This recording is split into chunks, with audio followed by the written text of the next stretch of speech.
गर फिरदौस बरुए ज़मी अस्त, अगर फिरदौस बरुए ज़मी अस्त, हमें अस्त तो हमें अस्त तो हमें अस्त। किसी ने क्या खूब कहा है। जी हां, स्वागत है आपका डी13 जम्मू कश्मीर लद्दाख हिमाचल में। मैं हूं विशाल और आप देख रहे हैं JKLH प्राइम टाइम।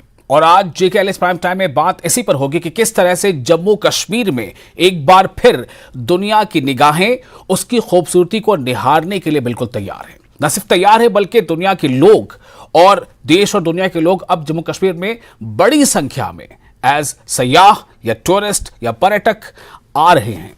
और इस तरह से आ रहे हैं, इतनी बड़ी तादाद में आ रहे हैं कि जो पर्यटन उद्योग से जुड़े जो भी लोग हैं, चाहे वो होटेलियर्स हों या फिर शिकारा वाले लोग हों, जो लोग भी हों जिनका किसी न किसी तरह से इस पर्यटन से, इस इंडस्ट्री से, यानी कि जो टूरिज्म इंडस्ट्री से जुड़ाव है, उनके चेहरों पर खुशियां आ गई हैं, उनके चेहरे मुस्कुरा रहे हैं। क्योंकि इस बार उन्हें बहुत उम्मीद है कि ये जो साल है, जो रमा साल है, इस साल में टूरिज्म इंडस्ट्री यानी पर्यटकों की जिस तरह से संख्या आ रही है वो एक नया रिकॉर्ड बनाएगी।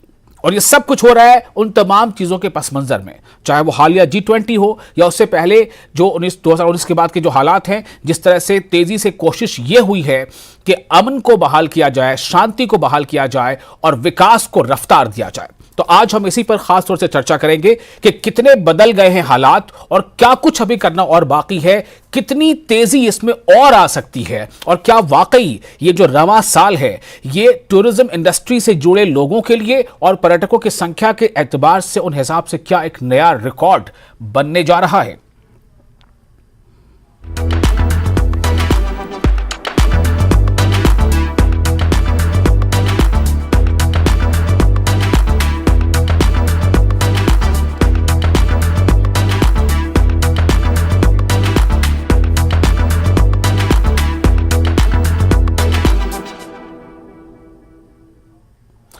तो जम्मू कश्मीर की तस्वीर लगातार बदलती जा रही है।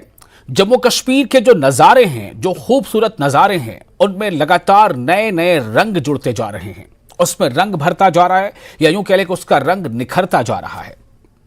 आप निशात बाग ले लें, मुगल गार्डन ले लें या जितनी भी चीज़ें हैं, या शिकारा की सवारी ले लें या गंडोला की सवारी ले लें या फिर स्नो स्कीइंग हो, तमाम चीज़ों में हर तरफ सयाह जब वहां पहुंचते हैं तो उन्हें लगता है कि काश हम यहां पहले आए होते, या आने के बाद यह लगता है कि काश हमें यहां और रुकने का मौका मिल जाता। तो इन तमाम हालात के बीच जिसका पस मंजर जैसे मैंने अभी बयान किया कि G20 जो एक बड़ा वहां पर समिट हुआ, इससे दुनिया के लोगों की नजरें वहां पड़ी। क्योंकि G20 के बहाने से, G20 के वजह कर कश्मीर दुनिया की सुर्खियों में आया, दुनिया भर में इसकी चर्चा हुई, इसकी खूबसूरती के नज़ारे की चर्चा हुई और यहाँ जो सहूलियात मैसर है उसकी चर्चा हुई, यहाँ का जो मौसम है उसकी चर्चा हुई। तो इन तमाम चीज़ों के बाद जो हालात हैं वो बदल रहे हैं और पर्यटन व्यवसाय से जुड़े जो लोग हैं वो काफ़ी पुरुम्मीद हैं इस बात को लेकर कि ये साल जो है वो एक नया रिकॉर्ड ज़रूर बनाएगा। तो इसमें जो मैं कह रहा हूं वो कितनी सच है ये बात, इसके लिए आज हम आपको सीधे चार खास मेहमानों से अपने इस डिस्कशन में जोड़ रहे हैं। हमारे साथ चार खास मेहमान हैं। राजेश गुप्ता जी जुड़ चुके हैं हमारे साथ, जो चेयरमैन हैं टूरिज्म फेडरेशन के, और हमारे साथ हैं बशीर अहमद जो वाइस प्रेसिडेंट है कश्मीर होटेलियर्स एसोसिएशन के। हमारे साथ जुड़ चुके हैं मोहम्मद याकूब डोनू जो स्पोक्स पर्सन है house boat owners association Kashmir के, और साथ ही माजिद हैदरी जो जर्नलिस्ट हैं। आप तमाम लोगों का बहुत बहुत इस्तकबाल है, स्वागत है। मैं सबसे पहले राजेश गुप्ता जी आपके पास आना चाहूंगा, चूंकि आप टूरिज्म फेडरेशन के चेयरमैन हैं। कितनी उम्मीद बढ़ी है हालिया जो G20 के बाद के जो हालात हैं या उसके पहले भी जो ये देखा जा रहा था कि कॉन्टिन्यूटी में लगातार जो टूरिज्म का जो अट्रैक्शन है या टूरिस्ट्स का जो अट्रैक्शन है देश या विदेशों से भी, वो लगातार बढ़ रहा है। अभी मौजूदा तस्वीर कैसी है, कैसे आप देख रहे हैं इसे? देखिए, पिछले 2-3 सालों से जिस ढंग से टूरिस्ट का अराइवल यहाँ पर जम्मू कश्मीर में और स्पेशली कश्मीर वैली में बड़ा है, वो एक बहुत ही बड़ा एक पॉजिटिव साइन है कि हम एक बेहतर कल की ओर जा रहे हैं। हाईएस्ट एवर टूरिस्ट ट्रैफिक पिछले साल कश्मीर ने देखी है और इस साल मुझे लगता है कि उसको भी सरपास किया जाएगा। ये जो G20 की आप बात कर रहे हैं, मेरा ऐसा मानना है कि G20 का सफल आयोजन श्रीनगर में होना टूरिस्ट तो बढ़ रहा है, एक तादाद में बढ़ रहा है, और आज ये सोचा जा रहा है कि कैरिंग कैपेसिटी हमारी क्या है, कितना टूरिस्ट यहां पे चाहिए। लेकिन रेस्ट ऑफ द वर्ल्ड में कुछ जगह ऐसी हैं, कुछ तंजीमें ऐसी हैं जो एक फॉल्स नैरेटिव खड़ा करने की कोशिश कर रही थी कि वहां पर अशांति है, टूरिस्ट के लिए बात ठीक नहीं है। वो नैरेटिव इस G20 के सफल आयोजन के बाद डिफ्यूज हो गया है। बहुत सारे ऐसे मुल्क जो कि जिन्होंने अपने वहां पे एडवाइजरीज लगाई हुई हैं कश्मीर में ना जाएं, उनके भी रिप्रेजेंटेटिव्स वहां पे थे। तो पूरे वर्ल्ड में एक जो हमारा क्लैरिटी ऑटोमेटिकली हो गई है कि नैरेटिव एडवाइजरीज जैसी कोई भी चीज जो है अब हमें अफेक्ट नहीं करती। कश्मीर अपने आप में एक ऐसी डेस्टिनेशन है जो वर्ल्ड की बेस्ट डेस्टिनेशन है, और जम्मू कश्मीर के सभी डिस्ट्रिक्ट्स मैं कहूंगा जिस तरह की खूबसूरती श्रीनगर और आसपास के एरियाज में है, उन सभी डिस्ट्रिक्ट्स में उसी तरह की तरक्की होने वाली है टूरिज्म के लिहाज से। जी मैं अब रुख करता हूं बशीर अहमद साहब का, जो वाइस प्रेसिडेंट है कश्मीर होटेलियर्स एसोसिएशन। बशीर जी, क्या वाकई ये जो बात अभी राजेश गुप्ता जी कह रहे थे कि अब तो इस बात पर विचार विमर्श हो रहा है, गौर खौज हो रहा है कि कैसे हम अकोमोडेट करेंगे जिस तरह से संख्या या जो तादाद बढ़ती जा रही है टूरिस्टों की। आप होटेलियर्स एसोसिएशन कश्मीर के वाइस प्रेसिडेंट हैं, आप कैसे देख रहे हैं ये तादाद किस तरह से बढ़ती जा रही है?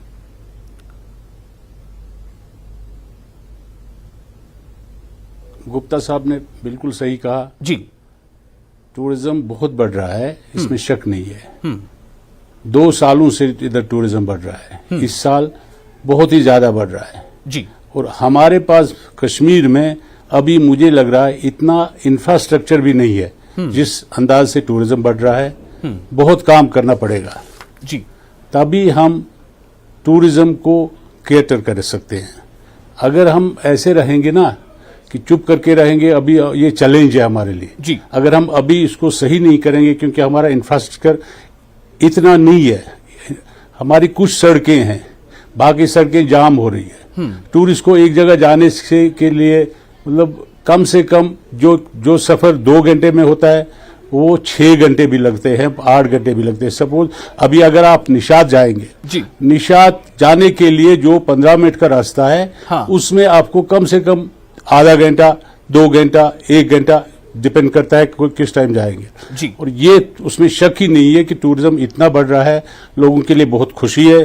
कश्मीर के लिए सिर्फ हमें इंफ्रास्ट्रक्चर चाहिए, मेन पीस चाहिए। लेकिन बशीर साहब, मैं थोड़ा जैसे हालात हो रहे हैं, होटल लाइन के बारे में जानना चाह रहा हूं कि होटल लाइन से आप हैं, तो मुझे ये बताएं कि किस तरह से बुकिंग होती है और अभी क्या बुकिंग एडवांस में चल रही है, या कुछ ऐसे भी कॉल्स आ रहे हैं कि बुकिंग के लिए कॉल आ रहे हैं और आप ये कह पा रहे हो कि बुकिंग के लिए जी हमारे पास अभी जगह नहीं है। मतलब किस तरह की चीजें हैं होटल लाइन में? होटल लाइन में डिफरेंट होटल्स है। अगर आप देखेंगे अपर क्लास जो हाई एंड टूरिज्म है ना, हाई एंड टूरिज्म इतना नहीं, अभी भी जगह है हाई एंड टूरिज्म के लिए, लेकिन लो एंड टूरिज्म जैसे 4 स्टार 3 स्टार के लिए अभी हमारे पास जगह नहीं होती है जी। होटल्स एडवांस में बुकिंग होती है, जगह नहीं मिलती है। बहुत सारे होटल, मैं अब खुद होटलियर हूं, हमारा एक ये तो मई तो खत्म हो गया, जून भी ऑलमोस्ट सोल्ड आउट है जी, जुलाई में भी 50% सोल्ड आउट है, अगस्त में भी 40% सोल्ड आउट है। मैं अपनी बात कर रहा हूं, और इवन हमारे स्टैंडर्ड के होटल 4 स्टार 3 स्टार जी। अब जो हाई एंड होटल्स है ना, उनमें हो सकता है कि अभी इतना नहीं है। मेरे ख्याल में हाई एंड टूरिज्म इसलिए नहीं आता है कि हमारे पास इतना उनके लिए इंफ्रास्ट्रक्चर नहीं है। ठीक है, मैं फिर आपके पास आता हूं। आपने बता दिया कि इंफ्रास्ट्रक्चर को अगर मजबूत करेंगे तो और ज्यादा इसमें तेजी आ जाएगी। एक पॉइंट यहां पर है, और हमारे साथ अब मोहम्मद याकूब जुनू है, प्रवक्ता है, स्पोक्स पर्सन है house boat owners association Kashmir के। याकूब जी, मैं आपके पास आ रहा हूं इसी सवाल को लेकर। हमें बताएं आप जमीनी हालात क्या है? क्या वाकई टूरिस्ट की तादाद पहले के मुकाबले बढ़ी हुई है? कहां के टूरिस्ट ज्यादा आ रहे हैं? अगर देश के हैं या विदेशों के भी हैं, विदेशों के हैं तो किन मुल्कों से हैं, देश के हैं तो किन राज्यों से हैं? कैसे हम ये अपने दर्शकों को, अपने नाज़रीन को बता पाएंगे कि जी तस्वीर बदली है और पर्यटक वहां बहुत ज्यादा आ रहे हैं? बिल्कुल तस्वीर बदल चुकी है। अगर हम माजी की बात करें तो जो 2002 में यहाँ पे रश आया था, जब मुफ्ती साहब का दौर था, तो उस टाइम हम कह रहे थे कि ये रिकॉर्ड तोड़ साल रहा है 2002। लेकिन उसके बाद जो 2022 में हमने देखा आफ्टर द कोरोना, तो जो रश यहाँ पे आया उस गए साल में भी यहाँ पे एक रिकॉर्ड तोड़ सीजन साबित हो चुका है जनाब। और इस बार जब आगाज इस साल का था तो मैंने हर चैनल में यही कहा था कि ये जो 2023 का साल है, जो आने वाला सीजन है, ये शायद 1947 से लेकर अब तक ये साल साबित होगा कि ये सबसे ज्यादा रिकॉर्ड तोड़ सीजन रहेगा। और मेरी जो प्रिडिक्शन थी वो शायद साबित हो चुकी है कि ये साल जो रहा 2023 था, ये रिकॉर्ड तोड़ साल साबित हुआ। आज देखिए, जैसे बशीर साहब ने कहा कि आप किसी भी होटल में फोन लगाइएगा और पूछिएगा उससे कि हमें एक रूम चाहिए, तो हर एक होटल में आपको यही जवाब मिलेगा कि वी आर सोल्ड आउट। अगर आप हाउस बोट की बात करेंगे, जो हेरिटेज ऑफ कश्मीर है, आइकॉन ऑफ कश्मीर है, तो जब यहाँ पे कोई भी विजिटर आता है, कश्मीर का प्रोग्राम करने के लिए आ जाता है, तो सबसे पहले उसके मन में यही बात होती है कि हमें एक नाइट इस हेरिटेज में रहना ही है। और ये जो आइकॉन ऑफ कश्मीर है वो भी आज की टाइम में, आज की डेट में सोल्ड आउट है। इस तरह से आप अंदाजा लगा सकते हैं कि जो फुटफॉल ओवरऑल जम्मू कश्मीर में खासकर 2023 1 मार्च से अभी तक रहा है, वो अभी तक सोल्ड आउट ही रहा है। ठीक है, अब मुझे टूडी जी ये बात आप सबसे पहले ये तो लगभग ले लिया डेटा, मतलब होटलियर एसोसिएशन क्या कहता है वो भी हमने बता दिया, जो हाउस बोट ओनर्स एसोसिएशन है उसकी भी बात बता दी। अब मैं आता हूं, हमारे साथ एक जर्नलिस्ट है माजिद हैदरी। माजिद हैदरी जी, आपका एक बार फिर इस्तकबाल करते हुए मैं आपके पास ये सवाल लेकर आ रहा हूं कि ये डेटा क्या बताता है हमें, और हमें यह बताएं कि ये तो लगभग सारे जो इस इंडस्ट्री से जुड़े लोग हैं सब लोग मान रहे हैं कि जी हालात बदल गए हैं और पर्यटकों की तादाद काफ़ी बढ़ गई है, लेकिन एक चीज़ सामने आई कि इंफ्रास्ट्रक्चर और डेवलप करना होगा, तब सब जो हाई एंड जो टूरिस्ट हैं, जो हाई एंड होटलिंग जिनको चाहिए होती है, उनकी तादाद भी बढ़ सकती है। लेकिन मैं आपसे जानना चाहता हूं कि कितनी बदली है तस्वीर? जी देखिए, इसमें कोई दो राय नहीं कि जो G20 का जो समिट कश्मीर में हुआ उससे बहुत ज्यादा फायदा कश्मीर को टूरिज्म के लिए होगा।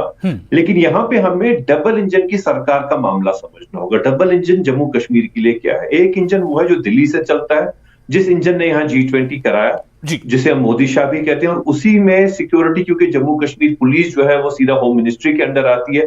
जम्मू कश्मीर पुलिस ने सबसे पहले इतने अच्छे हालात रखे कि यहाँ पे सिक्योरिटी का ऐसा बैंग ऑन, वो कहते हैं ना, फूल प्रूफ वाटर टाइट एक सिक्योरिटी का बंदोबस्त था कि चिड़िया ने भी कोई गलत पंख नहीं मारा, और G20 बड़ा पीसफुली हुआ, और इतना पीसफुली हुआ कि उसका फायदा टूरिज्म को होगा। लेकिन ये इंजन वो है जो दिल्ली से चलता है। उसके बाद हमारा आ जाता है जो जम्मू कश्मीर के एडमिनिस्ट्रेशन का इंजन, वो इंजन तो हमें कहीं दिख नहीं रहा कि वो इंजन क्या काम कर रहा है। जी अभी ठीक है, देखिए टूरिज्म कश्मीर में आज पहली दफा नहीं है। टूरिस्ट कश्मीर में 90 के दशक में भी आते थे जब यहाँ पे आतंकवाद पीक पे था, और आज भी आते हैं, आज बढ़ोतरी हुई है। तो हम ये नहीं कह सकते जी कि अचानक वो कोई आसमान से टपक आए टूरिस्ट, ऐसा नहीं। उसके बाद जो मामला आता है, देखिए विकास की आपने बात की, टूरिज्म का लिंक डायरेक्ट विकास के साथ होता है। और फिर से दिल्ली ने अपना काम किया कि सैकड़ों करोड़ रुपए श्रीनगर स्मार्ट सिटी के लिए भेज दिए। अभी विकास की बात हो रही है, लेकिन विकास ऐसा जम्मू कश्मीर के एडमिनिस्ट्रेशन की तरफ से हो रहा है कि अभी हाल ही में कुछ रोज पहले एक फोटो जर्नलिस्ट बिलाल अहमद की आंखों की रोशनी चली गई, क्योंकि जो स्मार्ट सिटी का काम हो रहा है, मैन होल पे ढक्कन ही नहीं लगाया था, वो लड़का अपना प्रोफेशनल काम करते करते जी। तो ये आपका विकास का मामला। भी विकास के मामले में आपका ट्रैफिक का जो सबसे बड़ी प्रॉब्लम है आपका, जो आप हर दिन हमारी सरकार यहाँ दिखाती है और जिसका हर दिन हमें बताया जाता है, वो है जी डल लेक। झील डल के किनारे एक पुल जो है, जो कि बड़ा ही क्रूशल पुल है, ये मिसाल आपको मैं दे रहा हूँ, उस पे पिछले 3 महीनों से काम नहीं हो पा रहा है उसके रिपेयर का। तो सारा ट्रैफिक का कंजेशन जो है, आज जो टूरिस्ट कश्मीर आता है ना, सबसे पहले वो एक परेशानी में फंस जाता है कि मैं अगर लाल चौक की तरफ जा रहा हूँ या कहीं भी जा रहा हूँ, मैं ट्रैफिक जैम में फंसता हूँ। एयरपोर्ट जाना, श्रीनगर इंटरनेशनल एयरपोर्ट जाना टूरिस्ट के लिए सबसे बड़ी मुश्किल है, क्योंकि ट्रैफिक जैम इतना ज्यादा है। क्योंकि एक हेफाजत तरीके से प्रधानमंत्री जी ने बहुत पैसा भेजा, अमित शाह जी ने बहुत पैसा भेजा, लेकिन क्या किया गया? सड़कें नैरो की गई हैं। पहली दफा दुनिया में कहीं हो रहा होगा कि सड़कें नैरो की जा रही हैं, फुटपाथ वाइडन किए जा रहे हैं। भाई क्यों किए जा रहे हैं? क्योंकि फुटपाथ पर खर्चा दिखाना है स्मार्ट सिटी का। तो ट्रैफिक का जो हाल है वो आप देखिए, आके कश्मीर में टूरिस्ट कितने परेशान होते हैं, लोगों की फ्लाइट मिस होने का खतरा कितना बढ़ गया यहाँ पे, इन्हीं वजूहत से कि गवर्नेंस जो है, जो डबल इंजन की सरकार है, उसमें बैलेंस कहीं नहीं। दिल्ली की तरफ से किसी चीज की कमी नहीं है। आप एक मांगो वो 1000 बेचते हैं, लेकिन जम्मू कश्मीर के एडमिनिस्ट्रेशन जो है उनको ये भी नहीं समझ आ रहा कि भाई दुनिया भर में एक मिसाल है सड़कें वाइडन की जाती है, यहाँ पे नैरो की जा रही है। तो ये जब मामला ठीक है, आपने भी उसी तरफ इशारा किया है जो बशीर जी कह रहे थे कि टूरिस्ट का फ्लो बेशक बढ़ गया है और लेकिन तेरी now infrastructure buildup. Rajesh Gupta ji, क्या आप इसमें और कुछ जोड़ना चाहेंगे? जो बातें अभी बशीर जी ने कही है, जो अभी माजिद हैदरी कह रहे हैं, इसमें कितना मतलब कुछ और आप शामिल करना चाहते हैं? क्या स्थिति है, कहां पर परिवर्तन चाहिए? बशीर जी की बात मैं पूरी सुन नहीं सका, लेकिन माजिद जी की मैंने सारी बात सुनी है। उसमें मैं दो चीजें कहना चाहूंगा। पहली बात, माजिद जी ने ये कहा कि टूरिज्म पहले भी बहुत था, 89-90 में भी बहुत था और उसके बाद भी बहुत था, तो मैं इनसे पूरा सहमत नहीं हूं। आप नंबर्स देखिए कि 89 तक हाईएस्ट एवर नंबर्स कहां जाते थे और 90 से लेके 96 तक तो वर्स्ट टाइम देखा गया है। इन्होंने जो कहा कि टेररिज्म के टाइम पे भी टूरिस्ट आता था, यस आते थे थोड़े बहुत टूरिस्ट, ऐसा नहीं है कि कभी भी बिल्कुल नहीं आए, लेकिन एक पर्टिकुलर टाइम स्पैन ऐसा था जिस वक्त अमरनाथ जी की यात्रा भी इनको हेलीकॉप्टर पे छड़ी लेकर के करवानी पड़ी और अपने आप में लोग ही वहां से भाग आए, टूरिस्ट ने क्या आना था। आज फिजा बदल गई है, सब कुछ चेंज हो गया, एनवायरनमेंट बदल गया। मुझे खुशी है कि इन्होंने ये एडमिट किया कि केंद्र सरकार जो है वो उदासीन नहीं है, वो प्रोएक्टिव है फॉर द पर्पज ऑफ। ये बात तो चूंकि आप बशीर जी की बात सुन नहीं पाए, बशीर अहमद जो वाइस प्रेसिडेंट है कश्मीर होटलियर्स एसोसिएशन के, वो ये कह रहे हैं कि संख्या बढ़ी है पर्यटकों की बेशक, लेकिन इंफ्रास्ट्रक्चर यानी कि अगर पर्यटकों को कहीं मूव करना है तो सड़कों की क्या हालत है, बाजारों की क्या हालत है, फुटपाथ की क्या हालत है, बिजली की क्या हालत है, मतलब मैं आ रहा हूं जी, मैं आ रहा हूं जी, उसी पे आ रहा हूं मैं, उसी पे आ रहा हूं। लेकिन ये पहला पार्ट था कि ये जो जब टेररिज्म पीक पे था उस वक्त बाकी सारी चीजें डाउन थी और अब टेररिज्म समाप्ति की ओर है, इस करके टूरिज्म बढ़ रहा है। तो सिंपल जो स्लोगन जम्मू कश्मीर के लोगों का है कि टूरिज्म अब आगे चलेगा, टेररिज्म नहीं चलेगा। दूसरी बात आ गई इंफ्रास्ट्रक्चर की, तो ये बहुत अच्छी बात आपने कही, टूरिज्म आगे चलेगा, टेररिज्म नहीं चलेगा। बहुत अच्छी बात कही आपने यहाँ पर, पंच लाइन है, टूरिज्म आगे चलेगा, टेररिज्म नहीं चलेगा। जी कैरी ऑन राजेश जी। और समाज को भी इसको आगे लेना चाहिए। और मैं एक रेगुलर विजिटर हूं कश्मीर में, बड़ा मेरा आना जाना बड़ा है, मेरा बिजनेस भी है। और जो मैं सबसे अच्छी चीज कश्मीर में देखी है अब G20 के समय में मैंने, कि I met top hoteliers also, I met top travel agents also, and simultaneously I had interactions with a sanitation worker at airport and hotel also. Everybody was at the same platform welcoming G20 summit and this kind of activities. ये जो एक सबसे अच्छी बात है राकेश जी, उसे लगभग सब लोगों ने मान लिया। मेरा सिर्फ अभी सवाल ये है कि क्या जितनी बड़ी संख्या में टूरिज्म और बढ़ेगा या टूरिस्ट और बढ़ेंगे, क्या इंफ्रास्ट्रक्चर को और ज्यादा बढ़ाने की जरूरत है या नहीं है?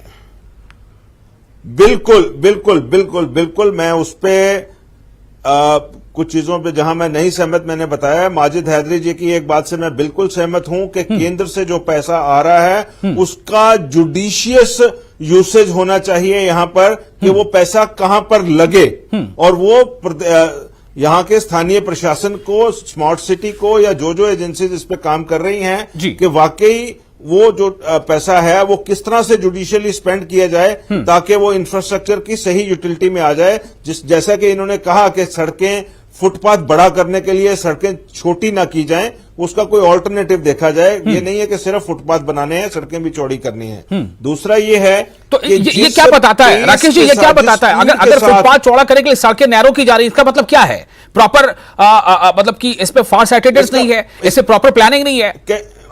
नहीं, ये इसका मतलब ये है कि कहीं ना कहीं जहां कहीं ऐसी बात हुई है वहां कहीं ना कहीं प्लानिंग की कमी रह गई है। इतने बड़े काम में अगर रह भी जाती है तो सरकार की मंशा ठीक है, इस करके उसको भी साथ में करेक्ट करना चाहिए। मंशा ठीक है, इसी करके काम हो रहे हैं। अब इसमें से अगर कोई राजू जी, मैं आप ही की बात को आगे बढ़ाता हूं, जरा फिर से एक बार बशीर जी के पास जाना चाहूंगा। वाइस प्रेसिडेंट है कश्मीर होटलियर्स एसोसिएशन के। बशीर जी, दो तीन बातें सामने से आ रही हैं। ये तो सबने लगभग माना है कि बढ़ रही है संख्या, और खासतौर से अभी G20 के बाद से जो तस्वीर वो बदली है, इसे हमें मानना चाहिए। ये मामला ठीक है, बढ़ रहा है, ये सब लोग मान रहे हैं।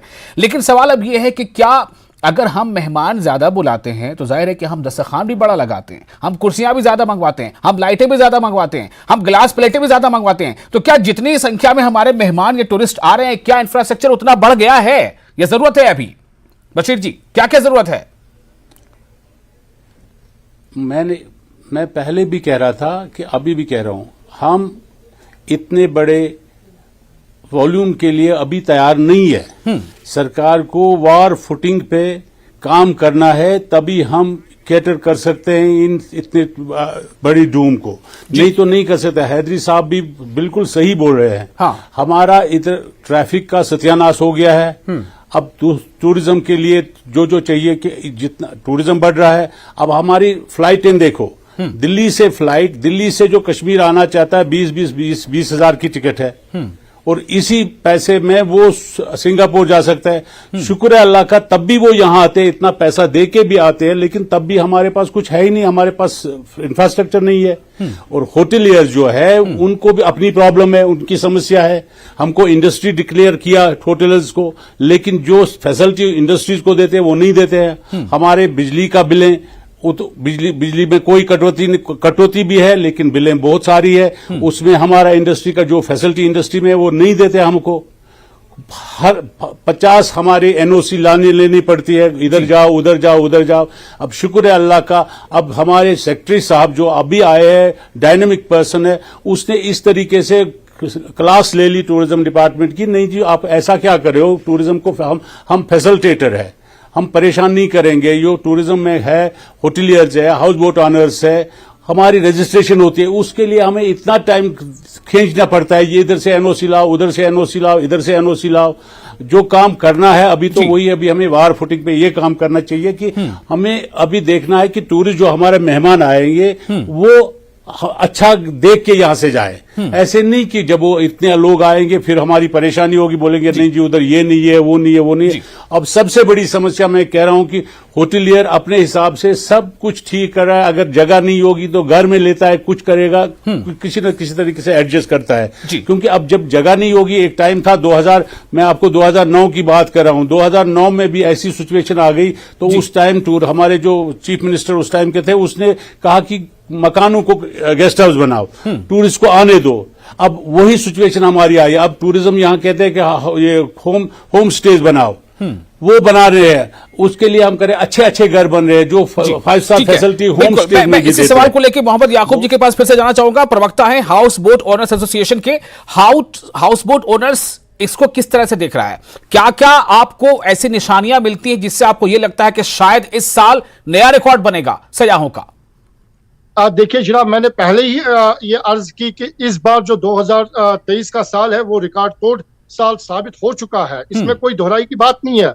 लेकिन साथ ही साथ मैं आपकी इस चैनल के माध्यम से ये बात यहाँ पे रखना चाहता हूँ, जैसे माजिद साहब ने कहा या बशीर साहब ने कहा, इन्होंने अपने तरीके से अपनी बात छेड़ी, इंफ्रास्ट्रक्चर का हो या फिर अपने इनकी शिकायत है। इसी तरह हाउस बोट की भी एक बड़ी प्रॉब्लम है जो हम पिछले 3 दहाइयों से बर्दाश्त कर रहे हैं, और वो ये है, देखिए जैसे इन्होंने कहा कि वैल्यूम इतना आ रहा है और यहाँ पे हम भी परेशान है और गवर्नमेंट भी यहाँ की परेशान है कि किस तरह इनको अकोमोडेट किया जाए। लेकिन अगर दूसरे एंगल से देखा जाए, जो आइकॉन ऑफ कश्मीर कहा जाता है या हिंदुस्तान के ताज का एक नगीना जिसको हाउस बोट कहा जाता है, वही आज की तारीख में 930 नंबर पे सिमट चुकी है, जो कभी कभार 1982 में 35 हजार की नंबर्स में हुआ करती थी। इस हाउस बोट का ये जो फ्रेजाइल यूनिट है जनाब, इसको एक मरम्मत की इजाजत चाहिए हमें। तो डॉक्यूमेंट 35,000 कहा या 3,500? सॉरी 3500, मैं 3500। तो डॉकयार्ड जो है, जो मरम्मत के लिए बनाया गया था 2010 में, आज तक 20 साल हो चुके हैं उसमें, अभी तक 12 साल, उसमें कोई भी हाउस बोट आज तक रिपेयर या रिनोवेट नहीं हो चुका है। तो जो जिस तरह से आए दिन यहाँ पे हाउस बोट डूबते जा रहे हैं, जल जा रहे हैं, और उसके बाद उनको वापस रिकंस्ट्रक्शन की इजाजत नहीं दी जा रही है, तो इस तरह से जो आने वाली पीढ़ी होगी, तो हमें यही बताना पड़ेगा उनको कि हाउस बोट ऐसा हुआ करता था। अगर यहाँ की सरकार और खासकर हिंदुस्तान की सरकार, मरकजी सरकार इस पे कदम नहीं उठाएंगे, तो मैं यही आपसे आज की तारीख में आपके चैनल के माध्यम से कहूंगा कि जो आने वाली पीढ़ी होगी वो सिर्फ टेक्स्ट में और फोटोग्राफ में इस हाउस बोट को देखेंगे। तो जरूरी यह बात है कि यहाँ हमें फिल एंड फोर्ड किसी भी रुकावट के बार फुटिंग पे इन डॉक यार्ड्स पे अपने हाउस बोटों को मरम्मत की इजाजत दी जाए, ताकि जितने भी वॉल्यूम आए, जितने भी टूरिस्ट फिर बाद में आ जाए, हम उनको बड़े आसानी से अकोमोडेट करें। माजिद हैदरी साहब, क्या इस बारे में जो बातें कही जा रही हैं कि कहीं ऐसा ना हो कि शिकारा को जो है म्यूजियम के तौर पर रखा जाए और दिखाया जाए, क्या ऐसी स्थितियां बन रही हैं? इंफ्रास्ट्रक्चर की बात हो रही है। इंफ्रास्ट्रक्चर के 3 बेसिक स्टैंडर्ड होते हैं, बिजली, सड़क और पानी। बिजली का श्रीनगर की हम बात कर रहे हैं, कैपिटल है, क्योंकि श्रीनगर में अनइंटरप्टेड पावर सप्लाई नहीं है और पावर का कोई स्केड्यूल भी नहीं है, जो कि गैर कानूनी चीज है, लेकिन चलती है कि पावर कब आएगा कब जाएगा वो काम की मर्जी है। दूसरी चीज बिजली के बाद आता है सड़क। सड़क का मैंने आपको बता दिया, फुटपाथ बढ़ाए जा रहे हैं क्योंकि खर्चा दिखाना है, फुटपाथ पे सड़कें नैरो की जा रही है और ट्रैफिक जैम इतना होता है कि बेचारे टूरिस्ट का आधा दिन ट्रैफिक जैम में चला जाता है। उसके बाद क्या आता है जी, तीसरा बिजली, सड़क और पानी। पानी में हम बात करेंगे डल लेक की, क्योंकि हमारे भाई भी बात कर रहे थे डल लेक की। डल लेक में हाल ही में हजारों मछलियां मर गई जी, और डल लेक में हाल ही में एलिगेटर फिश पाई गई। एलिगेटर फिश एक ऐसी डल में वो हो तो डल का सारा फ्लोरा और फाना वो खत्म कर देगी, अर्थात कुछ साल बाद डल बिल्कुल एक झील भी नहीं होगा, शायद फोटो खींचने के लिए सेल्फी पॉइंट भी नहीं होगा। लेकिन पिछले दिनों से जेएंडके की एडमिनिस्ट्रेशन टस से मस नहीं हुई। आपने बात कही प्लानिंग, बात प्लानिंग की नहीं, बात अकाउंटेबिलिटी की है। जब तक डेमोक्रेटिकली इलेक्टेड गवर्नमेंट नहीं आएगी, यहाँ बाबू राज है जिसके बारे में फॉर्मर रॉ चीफ सीडी सहाय कहते हैं कि जम्मू कश्मीर के ब्यूरोक्रेट्स अपने आप को वॉइसरॉय समझते हैं। तो यहाँ पे जो वॉइसरॉय राज है, इसको अकाउंटेबल बनाना है या तो डेमोक्रेसी लाना। दोनों चीजें में एक चीज जो करनी है वो दिल्ली ने फैसला करना है कि क्या करना है, ताकि जो मोदी जी और अमित शाह जी जो यहाँ के लिए हर चीज भरपूर भेज रहे हैं, एक मांगो 1000 भेज रहे हैं, उसका तरीके से यूटिलाइजेशन हो ताकि आवाम को फायदा हो, टूरिज्म को फायदा हो, हर शख्स को फायदा हो। अभी ऐसा कुछ नहीं हो रहा, बदकिस्मती की बात है, अभी ऐसा कुछ नहीं हो रहा। मैं तो कहता हूं, हमेशा मैं हर डिबेट में कहता हूं, मोदी जी अमित शाह जी को यहाँ की एडमिनिस्ट्रेशन धोखा दे के सबोटाज कर रही है। चलिए, वक्त की कमी है, लेकिन एक अच्छी बात यह है कि सारे लोग इस बात को मान रहे हैं कि पर्यटन से जुड़े जो लोग हैं वो भी खुश हैं इस बात पर कि पर्यटकों की संख्या बढ़ रही है।